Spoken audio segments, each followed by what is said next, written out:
Election কমিশনের উপর একটা বড় ধরনের সহায়তা তারা করে এবং সেটা করছে ইতিমধ্যে এবং তারা সেটা এগিয়ে নিয়ে যাচ্ছে। তারা চাচ্ছে একটি সুষ্ঠু নির্বাচন যাতে বাংলাদেশে হয়ে যায় এবং তার জন্য তাদের সহযোগিতা অব্যাহত থাকবে। তাদের বাংলাদেশের সার্বিক রাজনৈতিক পরিস্থিতি এবং আমাদের আগামী দিনের বাংলাদেশে আমরা আমাদের রাজনৈতিক পথ পরিবর্তন করে একটা গণতান্ত্রিক বাংলাদেশ এবং তার ফলশ্রুতিতে যে দুই দেশের মধ্যে সম্পর্কগুলো গড়ে ওঠার প্রয়োজনীয়তা আছে সেগুলো গুরুত্বের সাথে আলোচনা হয়েছে। বাংলাদেশের মানুষ বিগত 3-4টা নির্বাচনে তারা ভোটাধিকার প্রয়োগ করতে পারে নাই।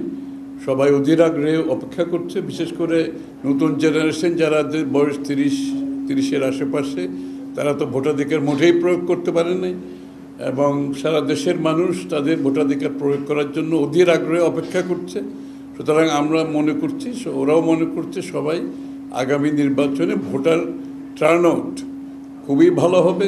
জনগণ অত্যন্ত উৎসাহের সাথে আগ্রহের সাথে ভোট কেন্দ্রে যাবে, পুরুষ মহিলা সব বয়সের ভোটাররা যাবে এবং একটি ভালো ভোট হবে যার মাধ্যমে একটি সরকার নিরপেক্ষ গ্রহণযোগ্য নির্বাচনের মাধ্যমে নির্বাচিত হবে, যেটা গণতন্ত্রের উত্তরণের পথকে এগিয়ে নেবে।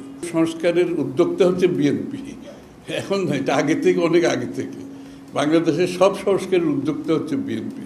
সুতরাং এবারও তাই হয়েছে। আমাদের ভিশন 2030 থেকে শুরু করে 27 দফা 31 দফা এবং এটা জনগণের কাছে নিয়ে যাওয়া এটাকে এবং এটা বাস্তবায়নের জন্য যে একটা জাতীয় সরকার গঠন করা, এগুলো সব আলোচনায় আসছে এবং এটা দ্রুত নির্বাচনের দিকে যাওয়াটাই হচ্ছে দেশের জন্য গুরুত্বপূর্ণ। যখনই নির্বাচনের পরিবেশ ভালো ছিল বিগত দিনগুলোতে আগে, আপনারা দেখেছেন এটা কিন্তু রাজনৈতিক দলগুলো সবচেয়ে বেশি কিন্তু এই স্থিতিশীলতা রক্ষা করতে চায় আর ভোটাররা সবচেয়ে বেশি স্থিতিশীলতা রক্ষা করতে চায়।